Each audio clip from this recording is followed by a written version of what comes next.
Um, Good afternoon, everyone. We're just about to start with this panel. First, I'd just like to introduce the panelists.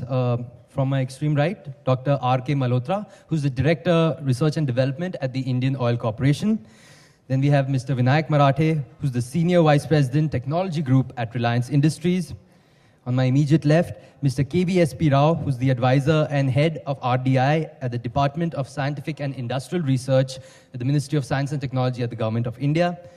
Mr. Anant K. Krishnan, who's the Vice President and Chief Technology Officer at TCS. Then we have Professor Bhaskar Ramamurthy, who's a director at IIT Chennai. And finally, we have Mr. S. Radhakrishnan, who's the director at the Directorate of Industry Interface and Technology Management, DRDO, Government of India.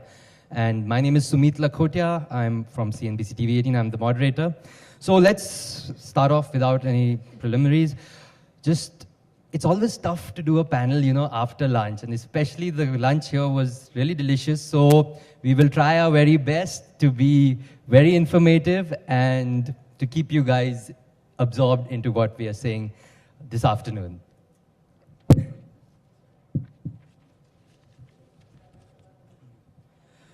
So, Mr. Radhakrishnan, I'd like to start with you. Now, we're talking about R&D. Our panel here this afternoon talks about all the challenges, the opportunities, the strategies that are there for R&D in India. But, for a layman, when you talk R&D, the first image that comes to your mind is a guy or a girl, a man or a lady in a white lab coat swirling some chemicals and stuff like that. But R&D is much more than just pharma and healthcare. Could you tell us a bit about that? I mean, what are the other sectors that R&D is so prevalent in India? Good thing you just put the first question to DRDO. Maybe that I'll tell DRDO. Maybe the answer lies into that one. If you look at it, DRDO, not many people may be aware, DRDO is the largest R&D organization in the country. We are a strength of 30,000 employees. Out of that, 20,000 are technical personnel. 7,000 are scientists with a minimum postgraduate thing. So in DRDO, you have got white collar, which is fully quoted like a biotech thing. We deal with the biotechnology right up to missiles. So we have the canvas is very large. So we have a life science scientists are there, which deal with the core life science problems. Most of the research is happening in DRDO is outside in major systems. So we are white blue collar jobs. You can khaki people wearing and doing development, research and development. And today that if you look at it, around 10,000 crores an annual budget DRDO gets for pursuing R&D in defense. Primarily our focus is on defense. Out of that 5,000 crores is for strategic programs. And the rest of the 5,000 crores we have spent on tactical systems, on technology development, S&T, and mission mode projects. And we currently, more than 1,000 industries are associated with DRDO in working with the DRDO in converting these designs into products. Today our business, actually that if you look into that kind of business, what DRDO has generated over these last 30 years of thing, you can say, around 1,600 billion rupees of systems currently under production or ready for production is out of DRDO developed technologies. So this is actually that many may not be aware of what we have been doing it. So this actually translate, if you have to translate this into jobs, how many industries we are able to sustain, what it translates to jobs. So phenomenal amount of work is going on. I'm sure this will continue. We'll expect more and more industries to join. And we are also trying to see that our bit of that one take these technologies beyond defense to civilian applications, for which you are running a program. Maybe I'll discuss as we go again. Mr. Rao, I wanted to ask you, now India is known for its human capital, skilled workforce, and we say India is developing in its innovation and things like that. But can you shed some light on some of the government policies that are encouraging innovation for the industry? What can the industry, what is the government, some policies that the government is putting out so that will help the industry? It's on. I'm from DSIR. Check. I'm from DSIR, promoting research and development in industry for the last 25 years. Right from its inception, we have been promoting research and development. And research and development, at those days in 1980s, Sir, we can't hear you. You can just hold it a little up here. in 1980s, R&D was only, mostly it used to be reverse engineering. You can't? Yeah, like this. Yeah. Yeah, like that. Can you hear me now? Yeah. So actually 1980s when R&D was being promoted, actually that was the time when the technology policy statement was announced in 1983 and in-house R&D system was to be encouraged. So that was the time when the R&D, many companies started setting up their R&D centers and they were seeking recognition of DSIR. So having got the that urge to start the R&D center, then industry started saying, what else can we get? If we start R&D, what do we get out of it? And that was the time when especially importing used to be very difficult. So import license was a very difficult thing to get. Then government just to promote research and development, what they said was that, okay, if you are doing R&D, then if you need some imports for R&D, then you don't need an import license. So that was the way the non-fiscal incentive started. And that was a very big advantage for setting up R&D centers. So a lot of companies have started. Similarly, in 1990s, the duty exemptions, everything was also being sought for. In 1997, one of the biggest advantage of doing R&D was announced by the Government of India. That is about 125% tax rebate on the R&D expenditure incurred by a company. So that time we started getting a number of applications and we have seen that the results were very good. So to encourage more and more, we recommended to the Finance Ministry to increase the scope of the notifications. Later on, it has gone up to, now presently it is up to 200%, and any manufacturing industry can seek a recognition of DSIR and also approval under the section for getting the 200% tax benefit. So these benefits are all helping the industry to... So if any company does need to want to apply for these benefits under the DSI, they just need to come and apply directly with you? Yeah. In fact, we have been running the recognition scheme for a long time. So added to that recognition, one more step forward is the approval under the Income Tax Act also. So that's a very simple steps we have introduced already, and nowadays everything is on online system. So companies will only have to log in, create their own login ID, submit the application. And normally we take about 3 to maximum 4 months. That is the time we assure you. Unless and until the documentation is not complete, there can be some delays.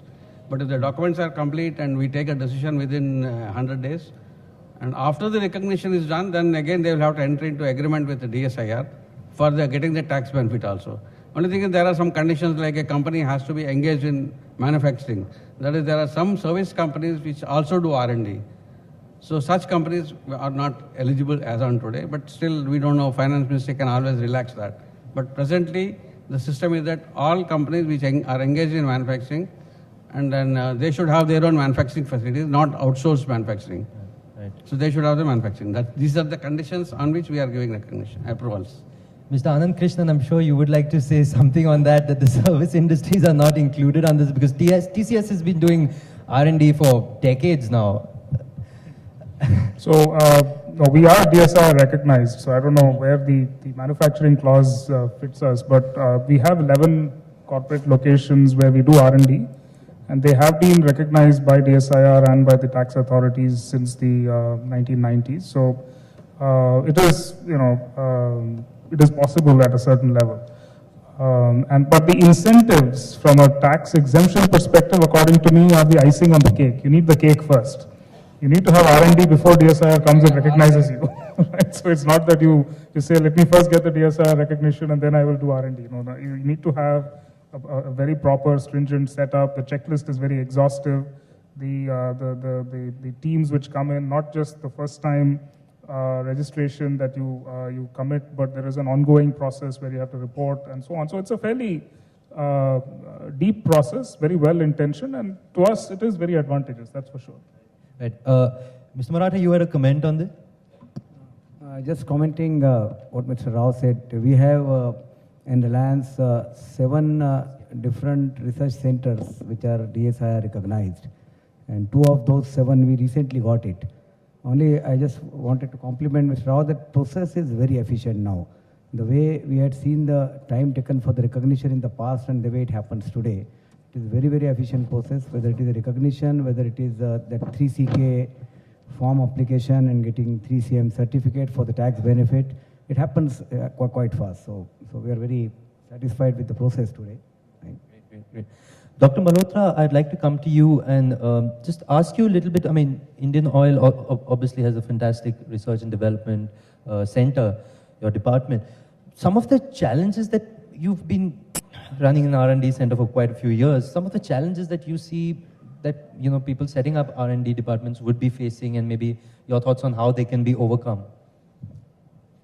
See, we are an R&D organization within the downstream sector, and we are in the business of selling fuels and lubricants in the marketplace. So obviously, and we run 10 of the 22 refineries in the country. So our major actually efforts are on development of the new refinery process technologies, development of new catalysts which will reduce the cost in our refineries, because otherwise we have been dependent so far in India on the technologies which come from overseas, and we really are trying to develop indigenous technologies to substitute them and making them more cost effective and tailor-made them for the refineries which we have. But the major challenge which we are facing over there is the commercialization of the technologies, because even if we develop the technologies, it's not only outside commercialization, it is within the company also at times, you know. We have to convince the refinery colleagues that this technology will really work and you should go for it. And when you are talking about commercialization of the technologies outside, people put a pre-qualification criteria. It has to be a proven technology, and most of the time, you know, proven technologies are outdated technologies as well.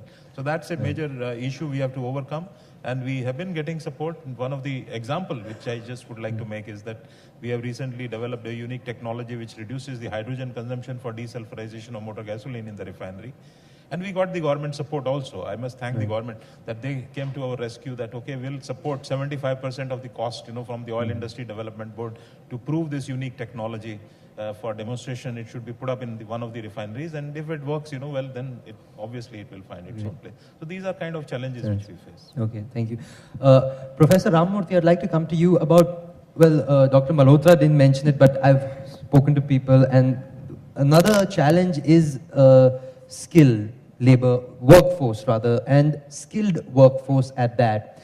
Now it's true, I mean, it's obvious in India that the workforce is coming out of universities, and you being from IIT Chennai, your thoughts on how we can, from the university side, we can give out better skilled workforce that are more attuned, more synced towards getting into research and development in Indian companies. Your thoughts? See, when it comes to research, the skilled workforce is essentially people who have done their PhD. Right. Right. So, you know, the good news is that in the engineering and technology sector, the IITs, IISc, these have been increasing their PhD output dramatically in the last 5 years, and slated to increase. We have doubled from about 100 per IIT 5-6 years ago to about 200 now, PhDs per year, and it's slated to go to 400 4 years from now, because we already have those people in the pipe. The Kakotor committee has set a target of about 500 per year for each of the older IITs by the end of this decade. Now, the other interesting data that I have to share with you, which is preliminary data, is that we find that in the last 5 years, about 50% of the PhDs who have gone out of our institute have gone to industry. About 1/5 of them have gone to labs like the DRDO, ISRO, and so on, but the rest have gone to private industry. Now, the thing is,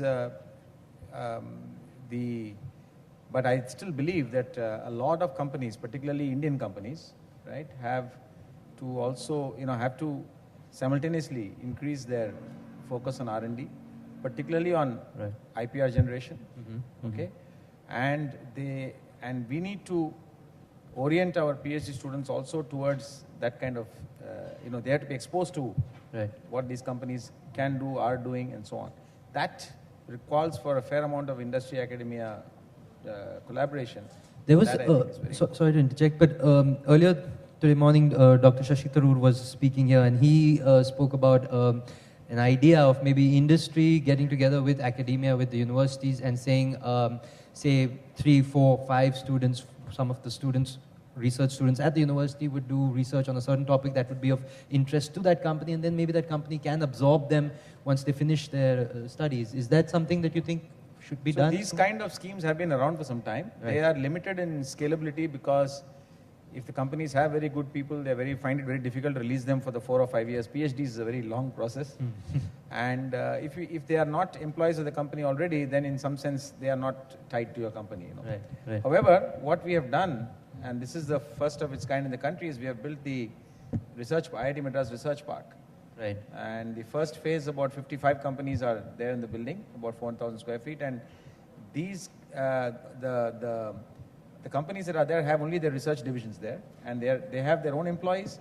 But a lot of our students and our faculty also, students work there under the supervision of their faculty, and faculty also collaborate. Very often, people are working as a team. People from the company, the faculty, and the students. And the students get their higher degrees in the process.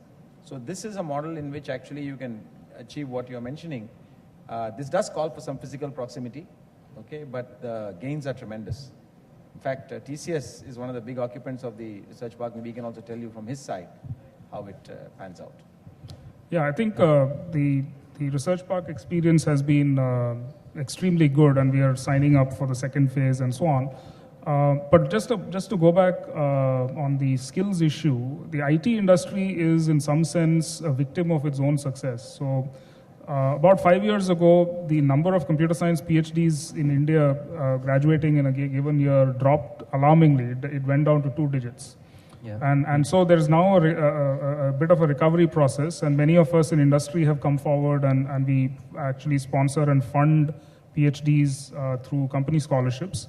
TCS, for example, has a scheme where we have about 120 PhD scholars fully funded by TCS, not TCS employees or any way tied to the company, but are just doing PhDs in about 30 different institutions across the country. But the skills issue, I think, is a very valid factor. We have to remember that skills is a demand and supply situation as well. So when Indian industry actually advertises that there is a career to be made, a fruitful career in research and development in India, I'm sure we will be able to get a lot more younger people incentivized and motivated to pursue research as a career. As Bhaskar said, it's not easy. It's a substantial investment of time and energy, both by the student and by the institution. But once the end goal is visible, that yes, I can do something meaningful in academia, in government labs, or in industry, I'm sure the talent pool will come forward. Right. Mr. Radhakrishnan, I just wanted to talk to you a little bit about under your at your role at DRDO. You do also look at SMEs. How should I put this correctly? Let me just rephrase that. You've been looking at innovative schemes for promoting SME participation in DRDO projects. Do you see a lot of influx from, because any company starts off small. And India has a very strong entrepreneurship, very strong startup culture, very strong SME culture. Do you see a lot of SMEs also coming to you for these kind of stuff? Yeah, definitely. In fact, if you look into that, the industry base of DRDO, who are associated with the DRDO projects, out of the 1,000, more than 80% are SMEs. Right. Essentially, the SMEs are the first people to come to us. Our requirements are very small. Many times that large industries, it's not sufficient enough to, attractive enough for them to participate in the development projects. Our natural partners are, most of the cases, most of the development projects are SMEs. Right. And they have been traditional partners. They continue to work. We continue to support them also. We, as much as possible, will try to de-risk their investment. And continuing that other aspects, how do we involve industries at the early stage of research? Because now we have been in this business for quite some time. So we also realize that the difficulties of industries to come and work in a defense, we are part of Ministry of Defense, a lot of secrecies and restrictions are there for industry to just walk into any DRDO lab.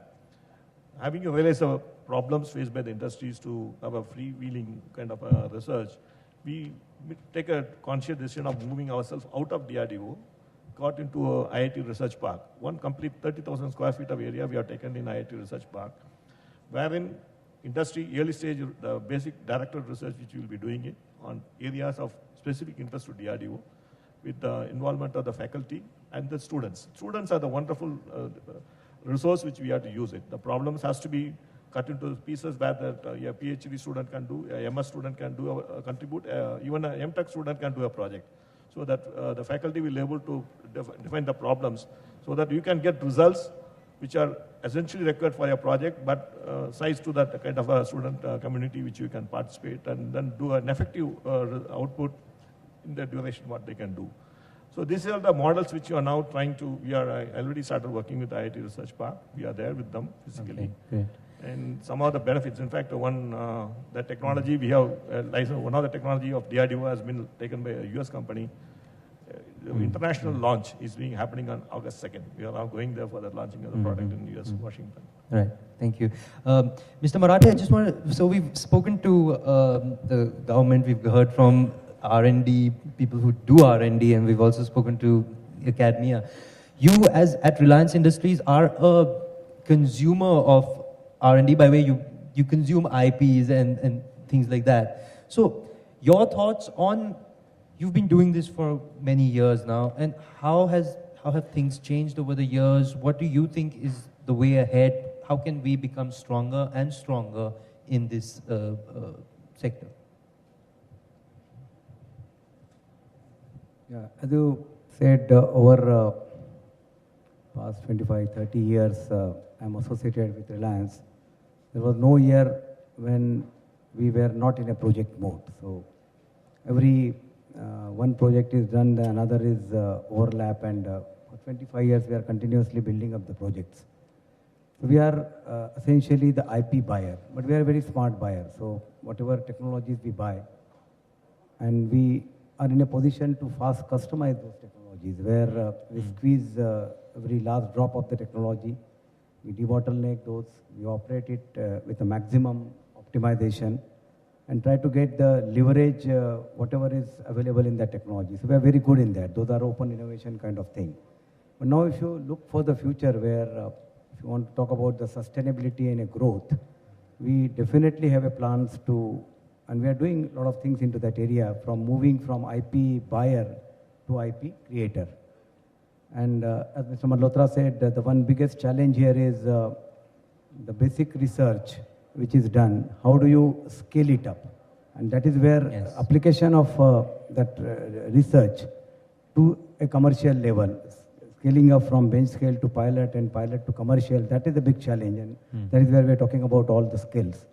So what we have done is, in recent past, is we have got an organization called Reliance Technology Group, where we have a research and we have got the engineers, the best of the engineers who can do the process design, who can do the process engineering, and that is a big synergy in that organization, which is working, and I am representing the technology group here. We have also built a huge research facility. The large part of it has already been commissioned, which is more than $100 million research facility, which has been come up in Mumbai. We got more than 240,000 square feet of research space. Right. So whole program of research will be driven by the very best-in-class business processes, best-in-class application. As you know, we are in the process of a business transformation. And this business transformation is largely applicable to building R&D programs, building the R&D strategies, so that we can very fast move. And this also will have a breakthrough kind of research, where we do the research to create some emerging businesses. Right. We create the breakthrough processes for our existing assets. So that is one part of the research, which is a separate and qualified team work that. And another is, how do you improve existing asset? And we have already done a lot of work, like in polypropylene area, we use our own catalyst. Right. We have developed paradiethyl benzene, we export across the world, which otherwise only 2 or 3 companies in the world were making it. So those are the research, those related to the existing assets, some catalyst or some new processes. In the polyester, we have hundreds of new products which we keep on launching. But you know, this is actually one open question. Sorry to interject. This is one open question that I would like to ask people on the panel. Is there is R&D always entails a certain amount of cost, and it's not a small cost, and it's not just for a year. It's a long-term process which involves a lot of cost. So that is one big question mark always, as to what is the right ratio, what is the correct balance between putting out this X amount of money so that we get Y amount of returns from that, because I mean, it's such a huge cost and it's over such a long period that it can make or break a company. I mean, if anybody on the panel would have thoughts on that. One is, it's not really a cost or expenditure. What all do is an investment. Right. So it's an investment, and this investment, it's like a capital project. We say that ROI should be very high, which may not be in case of R&D investment, where you should have a patience to wait. Right. But once it gives, it's going to be much bigger than what you can get from capital project. Okay, interesting. And thoughts? So Sumit, here is the way I look at it. So certainly, yes, there is when it come down to the CFO level, there is a P&L or a capital expenditure that you have to worry about. So the way we have looked at it in TCS and probably larger in the Tata Group is that this has to flow from an organizational culture and commitment first, right? Even before strategy. So you have to say that it is part of my value system. So for example, TCS, Tata Group, we have this value called leading change, which is that you should not be afraid to change yourself. And so that's the core sort of belief. Then it comes down to strategy, to say, if I have to lead change in my industry, what is it that I need to do? And so the investment case really starts from there. Then onwards, it's your capacity to execute it efficiently with a good mix of internal and external innovation. Innovation networks play a role. Your larger organization might play a role. In today's context, social networking inside TCS, for example, is a big source of inventiveness for me. I don't have to depend only on my R&D team. I use the larger organization as well. So all those will follow.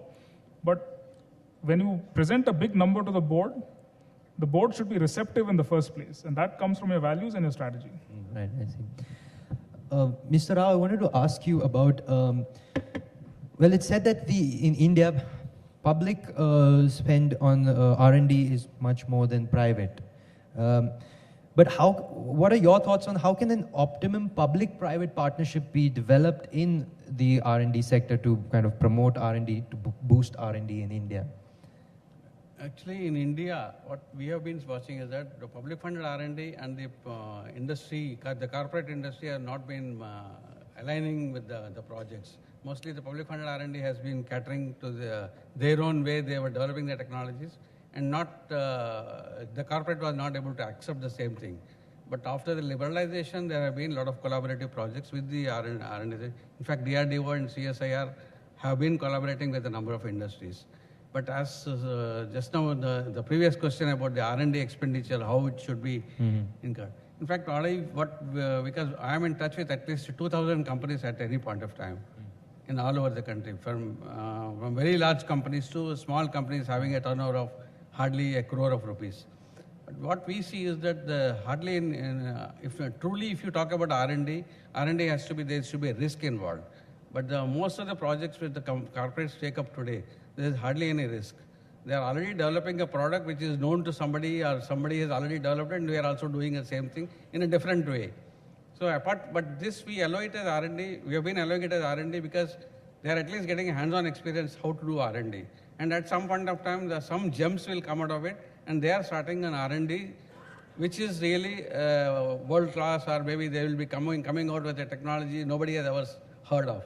So to get that kind of technology, last 2 decades we have been promoting technology which is mostly reverse engineering or a known technology again being developed in a different line, or maybe with a different raw materials, this type of thing. But if we compare with the R&D, global R&D, what I feel is that we are still a long way from the real R&D where risk is involved.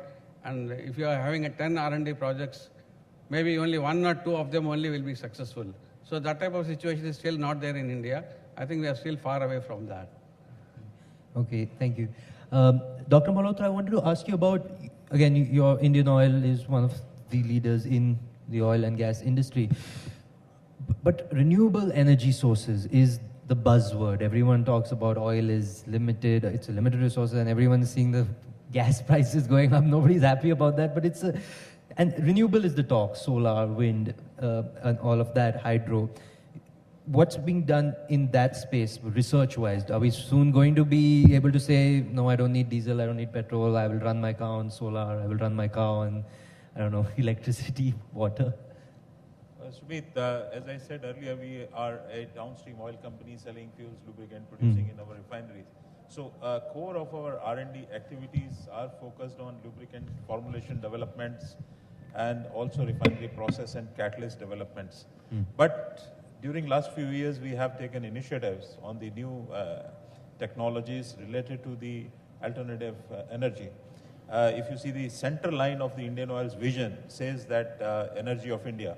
So we are seriously looking at the options of developing new alternative energy sources, because as and when such energy sources will be prominent and will be, we'll have to vacate some space in the oil and gas market to those, we should be filling that space ourselves. So we have started spending about 1/3 of our R&D money on these kind of technologies. Okay. And we have now, which include lignocellulosic biomass to ethanol, which includes algae, which includes gasification of biomass, which also includes co-gasification of biomass along with coal and petcoke, which also includes hydrogen, the futuristic fuel. We have already started working on fuel cells also. Then now we have started in our research center in a humble way, but now we are planning to go big in that. And we have decided to set up an Indian Oil Center of Alternative and Renewable Energy. Hopefully, if it is the approvals are through, we should be able to spend in the next 5 years about 350 crores on these kind of technologies in setting up the new center, which will be really focusing on these technologies. Okay, so there is leeway being made in the renewable energy sources. Mr. Radhakrishnan and Professor Ramamurthy, I'd like to come to both of you on this. I have a thought.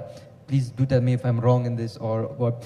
Today's generation, today's youth that is coming out of colleges is the instant generation. We have fast food, we want everything to happen like that.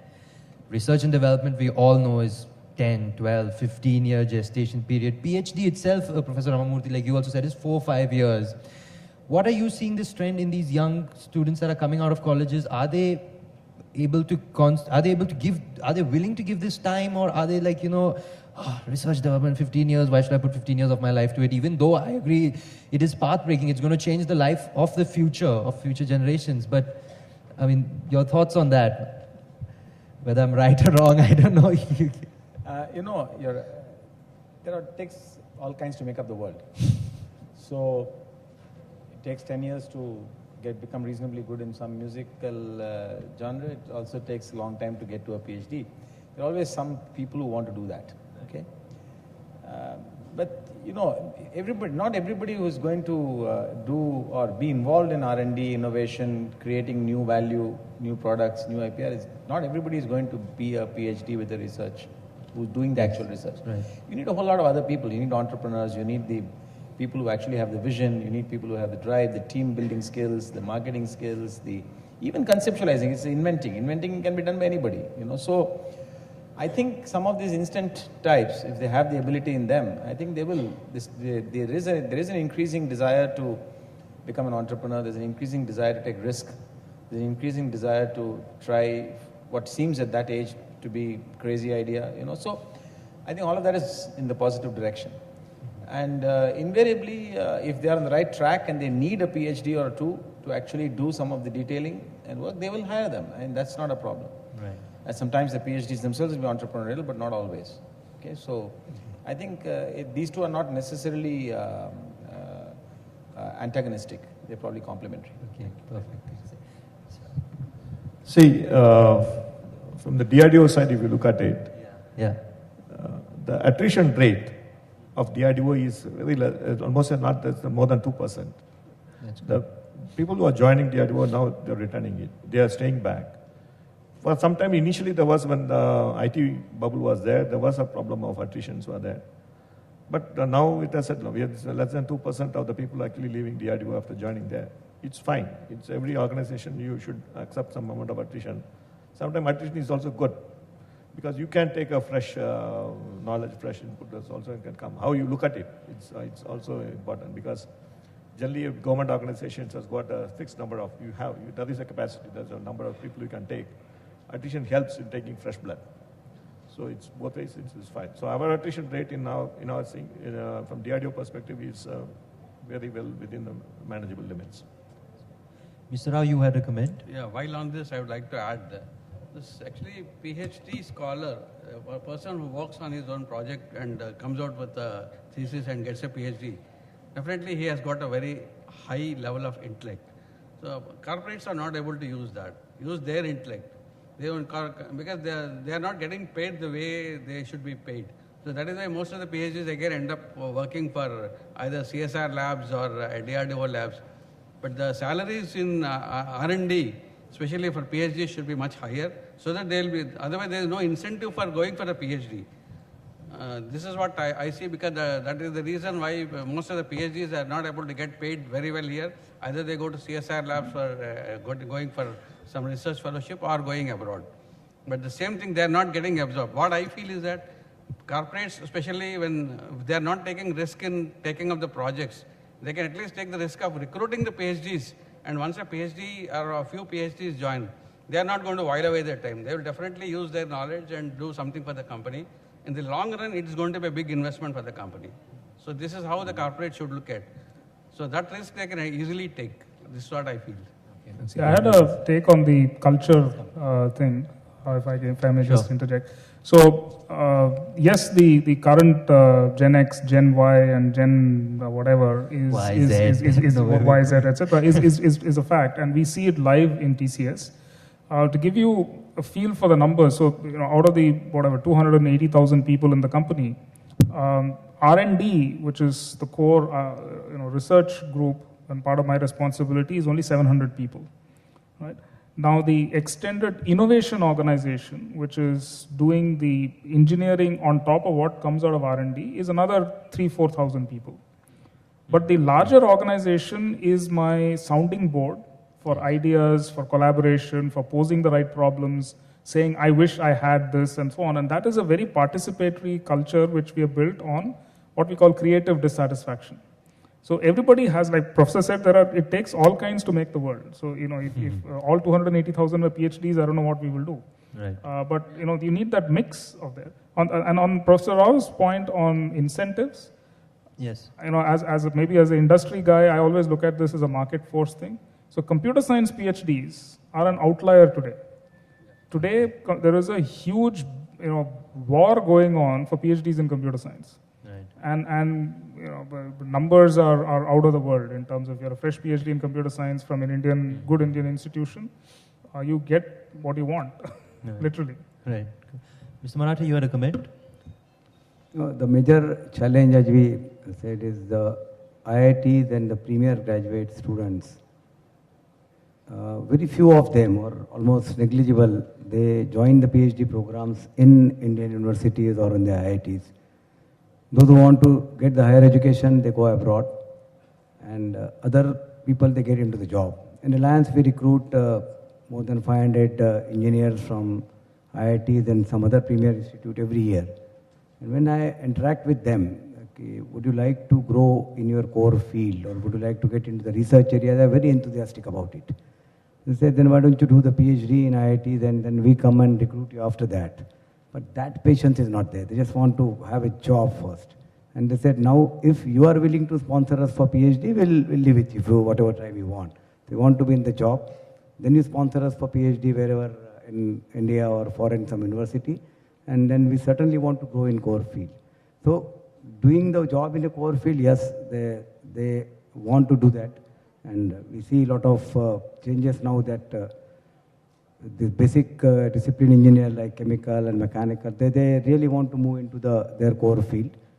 But they really don't want to spend too much of time on education. If industries are willing to sponsor them and develop the capabilities within, yes, they are willing to do it. And that's where we can build the capabilities. Right, great. Dr. Malhotra, I just wanted to ask you a little bit about now the future of Indian R&D.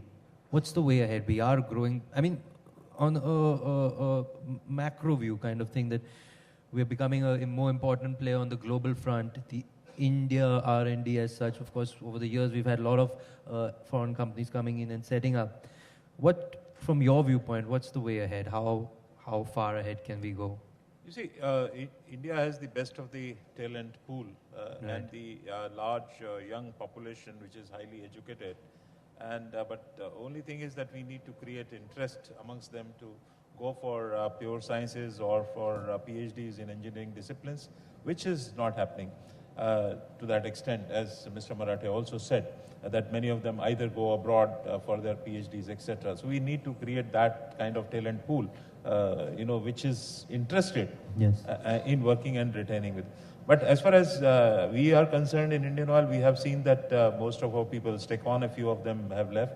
But what we are also trying to do is that in the science disciplines, we do get PhDs very easily, not that much of difficulty. But in engineering disciplines, getting PhDs is difficult. So what we are trying to do is that we take MTechs, and then after a couple of years they have worked, we allow them to go to IITs, do their PhD. For the coursework they complete over there, and then they come back and do the rest of the thesis work in our own labs, on the projects which are of interest to us. So that's a good way of encouraging them to go for higher education. We have also been encouraging people to go abroad for PhD and come back. But our experience has been mixed. A couple of them have come back and have continued to work with us. A few of them took advantage of the study leave, went abroad, did their PhD and settled over there, never came back. Or either came back and resigned, Their families wanted them to be back to US and all that. Right. So these kind of problems are there. But the future, as far as R&D is concerned, many of the foreign multinationals like, in the oil sector, Shell Global Solutions or UOP, etc., they have set up their R&D labs here. So they are finding it useful. The only thing is that in the public sector or in the government organizations, I think we really need to look at the pay structures.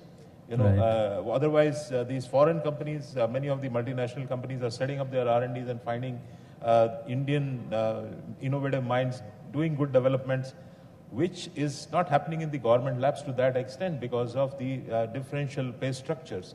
I think we are bogged down with the restrictions of the government pay scales or the DP guidelines, etc. Right. So I think we really need to look into how to incentivize people to work and take up R&D as a career. That's the major thing. That's a major concern. Mr. Radhakrishnan, would you like to comment something on this, what Dr. Malhotra has just spoken about?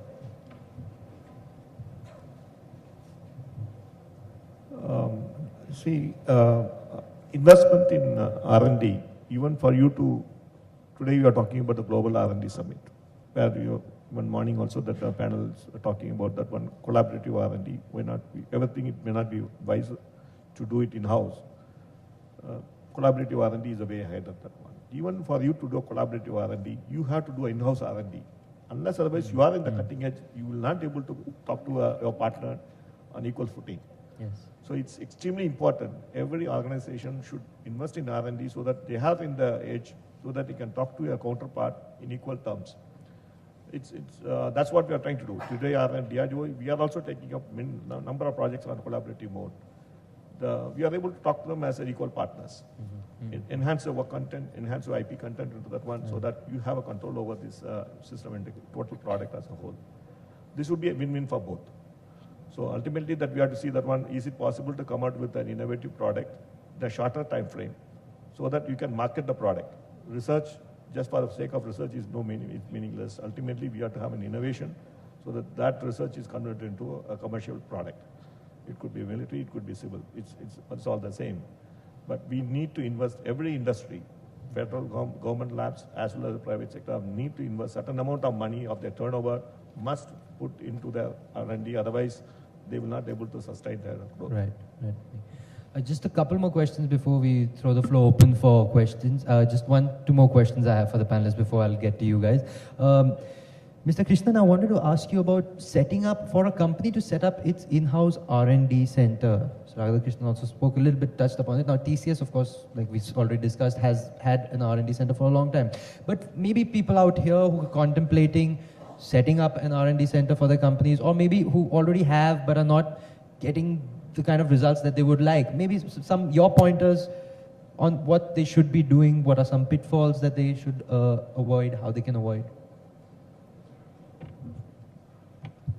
So let me go back to the motivation for setting up the R&D center itself. That you must have it very clearly in your minds as to why am I doing this. So is there an incremental set of improvements that your organization expects to have in their current goods and services? Is it something that they're building for the future which is not visible, or is it something totally disruptive that you're trying? So you got to have your goals clear, Right. so that the R&D team knows what its mission is and what is expected of that particular thing. You need a robust process by which R&D is managed. Okay. In the morning we had a presentation from one of the labs in the US which showed a very deep set of processes where projects are managed, they're tracked, the budgets are looked at on a quarterly basis and so on. That's an example of a very mature process where R&D itself is managed. So that's the second part of it. In an industrial context, Right. it may be different in open-ended academic research, but in industry, you are racing against the clock, maybe racing against competition and so on. So you got to be aware of that dimension. The third part of it is that you need to be able to reward failure as well as success. That's Right. really So important. In, yeah. in TCS and Tata Group, for example, we got an award called Dare to Try. Okay. Right? So where we reward an R&D team for what we call a glorious failure. I mean, we clearly you have to fail for the right reasons. It has to be ambitious enough. It fails for the right reasons, Right. and there is a learning out of the failure, and then you qualify for the award. So you need to be able to incentivize that as well as, of course, success. I mean, if an R&D team really succeeds in commercializing through their colleagues in the business something fairly large, you have to make that very visible. So Right. to summarize, you have to align with the goals of the company. You have to have a good set of processes. Right. And thirdly, you have to have the right incentive schemes within the company itself, recognition, formal and informal, Right. for this to succeed. Okay, great. Thank you. I'd now like to open the floor for questions. Just basic house rules. Please put your hands up. I'll get a mic to you. Please stand up, say your name and also who the question is directed to. One question per person, please. The gentleman here just please take the mic. Yeah? Can we have your name and also to who the question is directed?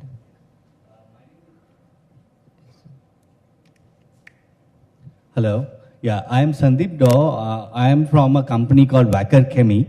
Okay, my question is to Mr. KV SP Rao. We have heard about contract research organization wherein multinational companies outsource their research activity in India.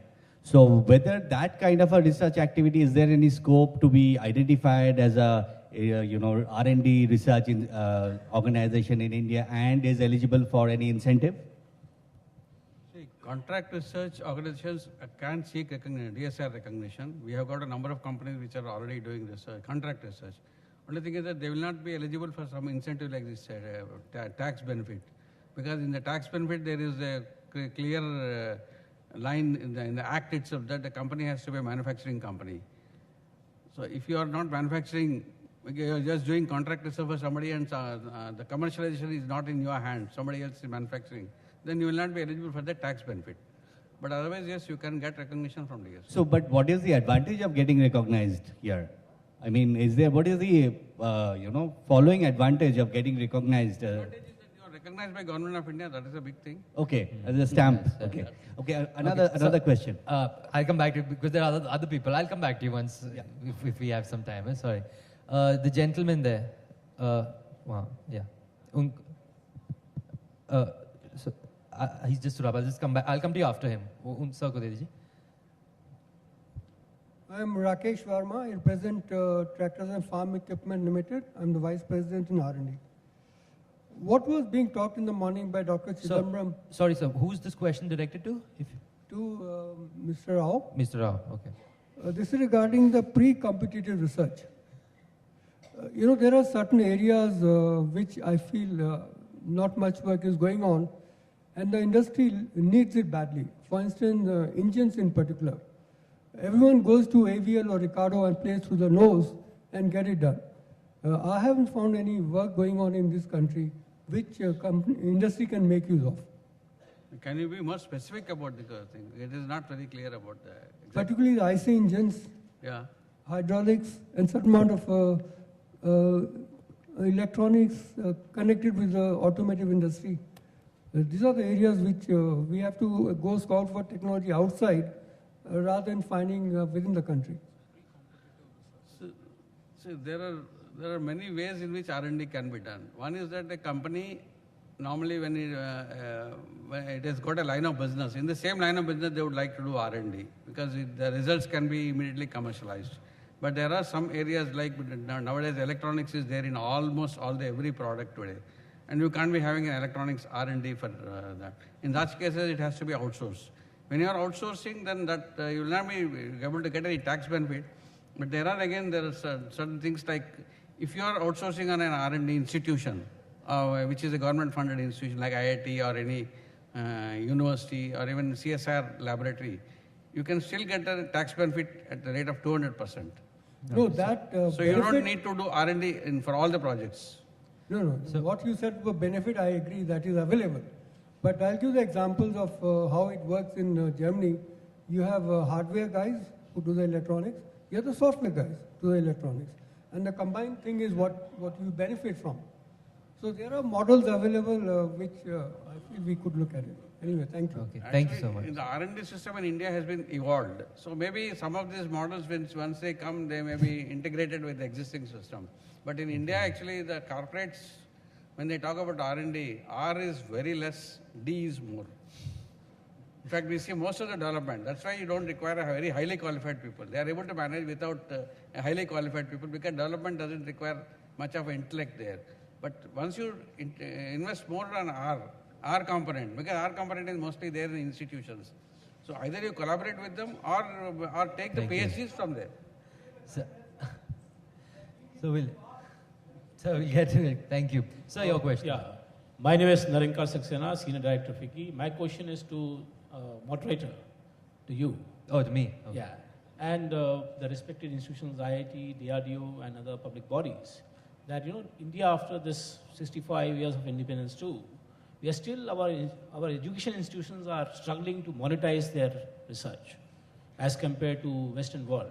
Today we are mapping ourselves in G20 or trying to elevate ourselves as third largest economy of the world. This is a major role of media I'm seeing in this. As you did a wonderful job with markets and economic drive and stock market, CNBC done. Through this forum, my request to CNBC would be to create a program and create a spark with public institutions, especially with the public institutions, in monetizing research for the countries, in the benefit of the corporates. That will at least attract corporate to participate and endeavor, as our Honorable Minister in the morning said, Mr. Dr. Tharoor. We have to look for innovative models. I mean, that's a fantastic thought. I will take it back to the team at CNBC TV 18. Any questions? Ma'am in the sari? So then I'll get to you. Ma'am, can we get a mic to her?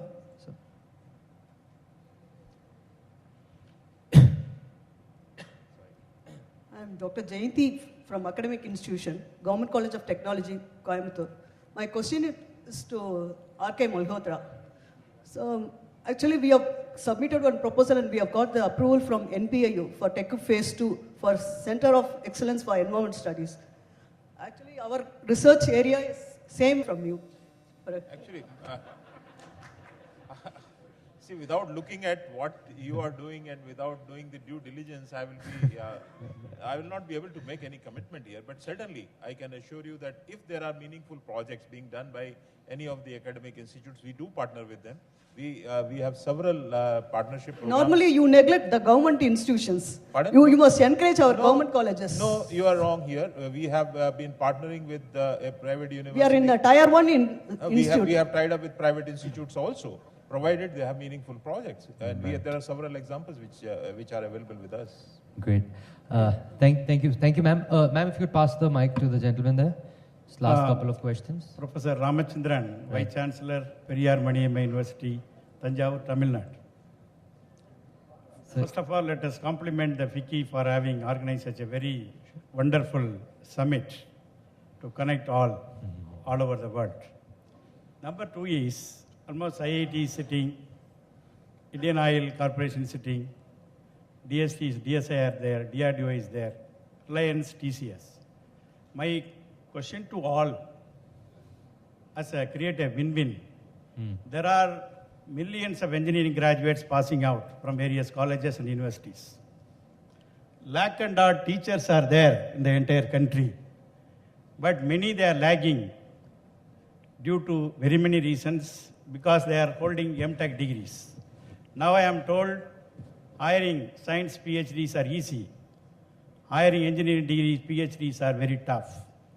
Do you have any plan to motivate the teachers who are already working in engineering colleges or private universities, allowing them to pursue their PhDs on behalf of one of your companies, and thereby they can take up their own research? Brain is not rest with IITs and IIScs. Now brain is all over. Because I come from a private institution, where in my last 33 years I am working in the same institutions. Now many brains who are retired from various research organizations moving towards private universities. Even if you see here, Amity University, KL University. So private universities, private institutions are coming up. But the very major problem for research is my young teachers, those who are possessing MTech MEs, they are unable to pursue their PhDs for want of very many fiscal measures. Can you able to help either TCS, or Reliance, or IOC, or any companies? You need not bother about your own research, it's in-house research. Right. Throw the research to 1,500 engineering colleges, throw the research to 800 universities. Right. Thereby, your many problems can be solved. Right. This is my question to all of you. Yeah, sure. Dr. Malhotra has a thought on that. I can share with you the initiatives which we have taken in this direction. We have tied up with several government institutions like IITs and CSIR labs, etc. I will not talk about it. But on the other hand, we have tied up with the University of Petroleum Energy Studies in Dehradun, which is a private university.